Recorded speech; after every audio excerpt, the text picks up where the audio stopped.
नमस्कार दोस्तों, आशा है आप काफ़ी अच्छे होंगे। 69 बीपीएससी प्रीलिम्स की परीक्षा के बाद रिलैक्सेशन भी कंप्लीट हो गया होगा और अब आगे की स्ट्रैटेजी के लिए आप लोग रेडी भी होंगे कि आगे की पढ़ाई क्या करनी है, कैसे करनी है। और जिस तरह से पैटर्न इवॉल्व हो रहा है बीपीएससी का, जिस तरह से क्वेश्चन पूछने का तरीका बदल रहा है, जिस तरह से सिलेबस में उन्होंने एनहांसमेंट किया है, तो उसमें अब हमारी क्या तैयारी का तरीका क्या होना चाहिए।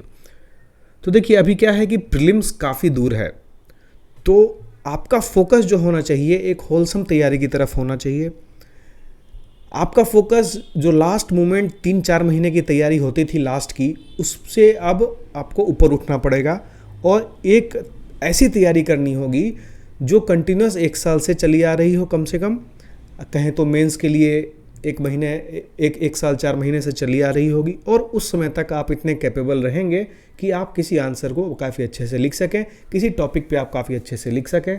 ठीक है, तो आगे बढ़ने से पहले हम लोग एक बार देखेंगे कि जो प्रीलिम्स का पेपर था उसमें ऐसी क्या क्या चीज़ें थी जिससे हमको सीखने की ज़रूरत है, ऐसी क्या क्या चीज़ें उन्होंने चेंज की हैं। तो सबसे पहली बात तो हम देखेंगे कि उन्होंने एक मेजर ट्रांसफॉर्मेशन जो किया है वो किया है कि जो 1 लाइनर सवाल वो पूछते थे उससे उन्होंने ट्रांसफॉर्म करके स्टेटमेंट बेस्ड क्वेश्चन पे अपना बेस बना लिया है। 68 में उन्होंने स्टार्ट किया और इस बार उन्होंने काफ़ी हद तक स्टेटमेंट बेस्ड क्वेश्चंस भर दिए। पॉलिटी और इकोनॉमी के सवाल में, कुछ तो हिस्ट्री के सवाल में भी थे, और क्वेश्चन जो थे काफ़ी कंफ्यूजिंग थे, लैंग्वेज उनका काफ़ी टफ था। अब जैसे स्टैगफ्लेशन का सवाल लीजिए, तो उसका लैंग्वेज इतना टफ था कि अगर आपको स्टैगफ्लेशन का कंसेप्ट पता भी है तो उसको डिड्यूस करने में उस 2 घंटे में काफ़ी परेशानी होगी। तो पहला ट्रांसफॉर्मेशन ये था कि 1 लाइनर से उन्होंने स्टेटमेंट बेस्ड क्वेश्चन में चेंज कर दिया। दूसरा मेजर ट्रांसफॉर्मेशन ये है कि उन्होंने देखिए सब्जेक्ट को अब ट्रांसफॉर्म कर रहे हैं। जिस तरह से क्वेश्चन पूछने का तरीका था उनका सब्जेक्ट्स में, as for example take it general science. General science में वे हमेशा स्टैटिक एरिया को फोकस करते थे। स्टैटिक मतलब चाहे फिजिक्स, केमिस्ट्री, बायोलॉजी के जो प्रोमिनेंट कॉन्सेप्ट्स हैं उनको पूछते थे। But now they have transformed from here to science and tech. This is a major change because this is prevalent in UPSC. UPPCS भी में अगर आप देखेंगे तो वहाँ भी जनरल साइंस के मेजर क्वेश्चंस पूछे जाते हैं, वहाँ भी टेक के ज़्यादा क्वेश्चंस नहीं पूछे जाते हैं। बट यहाँ आप देखिए जनरल साइंस को उन्होंने काफ़ी रिड्यूस कर दिया है पोर्शन। बट इसका ये मतलब नहीं है कि आने वाले टाइम में वो कंप्लीटली जनरल साइंस को टेक से ही पूछेंगे, जनरल साइंस नहीं पूछेंगे। अब उन्होंने अपना दायरा बढ़ा लिया है। अब जैसे नया क्वेश्चन पूछ रहे हैं ना, तो जो नए टॉपिक्स आ रहे हैं वो आपके सिलेबस का पार्ट हो गया। तो आपको जो पहले से पढ़ना था वो तो पढ़ना था ही, अब और भी जो टॉपिक्स पूछे गए हैं उसको भी पढ़ना है और उससे डिड्यूस करके और आगे टॉपिक्स निकालने हैं। तो टेक जो एक वास्ट एरिया बन गया, टेक में क्या आ जाएगा, आपको AI आ जाएगा, ML आ जाएगा, IoT आ जाएगा, 5G आ जाएगा। फिर आपको देखें तो डिफेंस वाला सेगमेंट पूरा आ जाएगा। बैलिस्टिक मिसाइल क्या है, वो क्या है, इंटरकॉन्टिनेंटल बैलिस्टिक मिसाइल क्या है, वो कितने टाइप होते हैं मिसाइल्स के, ये सब चीज़ें भी इसमें पूछी जा सकती हैं। तीसरा टॉपिक जो स्पेस वाला है, जो आई थिंक ये to be covered by BPSC in prelims, वो अब पूछने की कोशिश करेंगे वो, क्योंकि अभी तक जो है स्पेस से वो क्या क्वेश्चन पूछ रहे थे कि कौन सी कंट्री ने कौन सा स्पेस क्राफ्ट लॉन्च किया, ये इस टाइप के क्वेश्चंस थे। बट बेसिक कंसेप्ट्स जो स्पेस टेक के हैं उनको नहीं पूछ रहे थे। अब उसमें वो ज़रूर अपना हाथ आजमाना चाहेंगे, क्योंकि आप देखिए टेक में उन्होंने हेल्थ में अपना हाथ आजमा लिया है। तो डिफेंस और स्पेस ये मोस्ट प्रोबेबल एरियाज हो जाते हैं। 5G उन्होंने पूछ ही लिया इस बार। तीसरा मेजर ट्रांसफॉर्मेशन आप देखेंगे, जो पॉलिटी के क्वेश्चंस थे वो जनरली 1 लाइनर रहते थे या रिपीटेड रहते थे। अगर आप प्रीवियस ईयर क्वेश्चन पढ़ के जाते तो उससे ज़्यादा सवाल बनते नहीं थे, आगे पीछे बस इतने ही सवाल बनते थे। इस बार उन्होंने काफ़ी मेजर ट्रांसफॉर्मेशन किया है और इसके क्वेश्चंस को एक नॉच ऊपर बढ़ाया है। तो now A superficial reading of polity won't suffice. सिर्फ आर्टिकल पढ़ के जाने से या आर्टिकल को समझने से ही नहीं होगा, आपको उसको आर्टिकुलेट करके समझना पड़ेगा, आपको उसको एनालाइज करना पड़ेगा चीज़ों को। ठीक है, तो पॉलिटी के सवाल भी कहीं एक नॉच ऊपर थे। हाँ, इसमें भी कह सकते हैं कि अनटचेबिलिटी वाला क्वेश्चन या बेसिक क्वेश्चन इसमें भी थे, लेकिन इसका ये मतलब नहीं कि आप उसको एकदम बेस लेवल पे पढ़ें, क्योंकि आने वाले टाइम पे ये पॉलिटी में और ज़्यादा रिफॉर्म करेंगे ही करेंगे। क्योंकि जब आप हिस्ट्री वगैरह में क्वेश्चन बनाते हैं डिफ़िकल्ट, तो ओवरऑल पेपर डिफ़िकल्ट हो जाता है। लेकिन अगर पॉलिटी में क्वेश्चन बनाते हैं अच्छा, तो अच्छे स्टूडेंट के लिए काफ़ी ईजी हो जाता है वो, ठीक है। क्योंकि आप जानते हैं यूपीएससी में पॉलिटी इकोनॉमी जो है बेस एरिया रहेगा, जिस पे बेसिस पे लोग आगे बढ़ते हैं। तो यहाँ भी उन्होंने पॉलिटी को एक नॉच ऊपर बढ़ाया है। इसके साथ साथ आप इकोनॉमी का जो पोर्शन देखें, इकोनॉमी उन्होंने इस बार अनप्रेसिडेंटेड पूछा है। ऐसा क्वेश्चन पूछा है कि जो इकोनॉमिक्स के कुछ टर्मिनोलॉजीज से अगर अवगत हैं, फिर भी उस क्वेश्चन को अटेम्प्ट नहीं कर पाएंगे ठीक से, ठीक है। जैसे एफडीआई वाला सवाल है, ह्यूमन डेवलपमेंट इंडेक्स वाला तो ठीक था। उसके बाद आप देखेंगे तो जो स्टैगफ्लेशन का सवाल है वो काफ़ी कॉम्प्लेक्स सवाल है। अगर स्टैगफ्लेशन के डेफिनेशन को सिर्फ आप जानते हैं तो बाकी 3 ऑप्शन को पढ़ के 4 ऑप्शन को पढ़ के फाइनल आंसर पे आना थोड़ा ट्रिकी था उस टाइम पे, और काफ़ी ज़्यादा कॉम्प्लेक्स हो गया था। तो इससे हमें यही सीखने को मिल रहा है कि पॉलिटी और इकोनॉमी को आपको काफ़ी डिटेल्ड वे में पढ़ना पड़ेगा। इनकी आपको कंसेप्चुअल स्टडी करनी पड़ेगी, ठीक है। इसके साथ साथ जो जनरल साइंस है उसमें साइंस टेक का एरिया आपको कवर करना पड़ेगा। अब एक मेजर पोर्शन जो हम देख रहे हैं करंट अफेयर्स का। करंट अफेयर्स अब वो किसी मैगजीन को फॉलो नहीं कर रहे हैं, या वो चाह रहे हैं कि मैगजीन जो है आउट ऑफ मार्केट हो जाए, या वो चाह रहे हैं कि आप लास्ट मोमेंट करंट अफेयर की मगिंग करके ना जाएं। अगर आप कंटिन्यूस न्यूज़पेपर से अटैच्ड हैं, अगर आप कंटिन्यूस न्यूज़ पढ़ते हैं, तो आप कोई क्वेश्चंस को सॉल्व कर सकते हैं। तो इसकी भी एक अलग स्ट्रैटेजी होनी चाहिए, और इसके लिए आपको क्या है, न्यूज़पेपर वाला फंडा आपका क्लियर होना चाहिए कि कैसे पढ़ना है, डेली बेसिस पे पढ़ना है, कितने न्यूज़पेपर्स पढ़ने हैं, क्या पढ़ने हैं उसमें, और उससे अपने आप को कितना ज्ञान लेना है ना।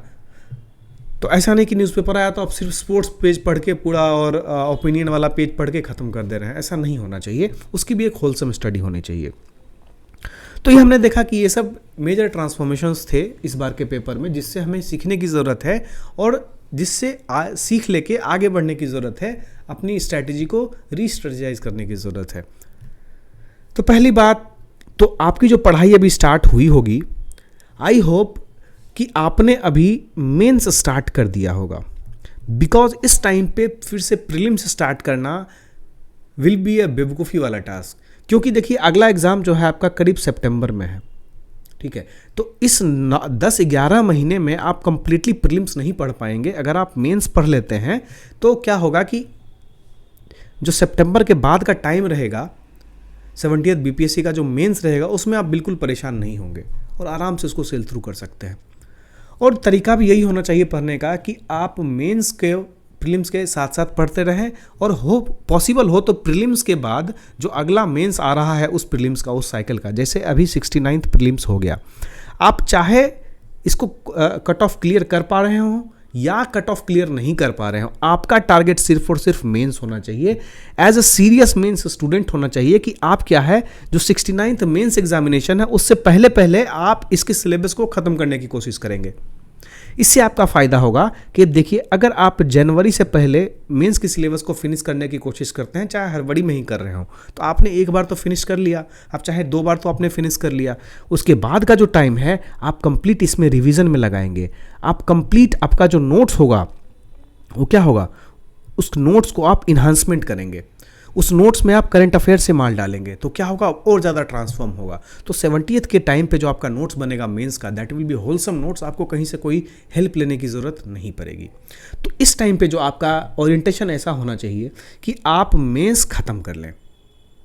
कुछ लोग इसमें ऐसा भी राय रखते हैं कि नहीं मैं 2 महीने में ख़त्म नहीं करूँगा, मैं क्या करूँगा, मैं एक लंबे समय तक मेंस को साथ में लेके चलूँगा, और मैं कोशिश करूँगा कि मार्च अप्रैल तक कंप्लीटली मैं मेंस को दूं, उसके बाद मैं फिर प्रीलिम्स के मोड में आऊं और कंप्लीटली प्रीलिम्स के मोड में चलूं। तो ये भी पॉसिबल होता है कि आप मार्च अप्रैल तक जो है वो मेंस पढ़ते रहिए, उसके बाद आप प्रीलिम्स के मोड में ट्रांसफॉर्म होइए। लेकिन इस टाइम पे ये ज़रूरी है कि आप ज़रूर अपने आप को मेंस के मोड में ट्रांसफॉर्म कर लीजिए, क्योंकि दोस्त यहाँ ऐसे लिखना है, ऐसा चीज़ है ना कि आप 2-4 दिन पढ़ के नहीं लिख सकते हैं। आपको लिखने की एबिलिटी होनी चाहिए, आपके अंदर से लिखने की वो बात होनी चाहिए, क्योंकि उतने कम समय में 3-3 ऐसे लिखना बहुत बड़ी बात हो जाती है, और एक यूनिक स्टाइल में, ताकि आपको मार्क्स भी फेच करने हैं। तो अब अभी क्या करना चाहिए आपको, किस तरह से अप्रोच करना चाहिए, हम सब्जेक्ट वाइज देखते हैं। जैसे सबसे पहला तो करंट अफेयर का हमेशा परेशान होते रहते हैं लोग, क्या करना है। देखिए करंट अफेयर में सबसे अच्छा उपाय ये रहता है कि आप क्या करें कि आप डेली न्यूज़पेपर पढ़िए।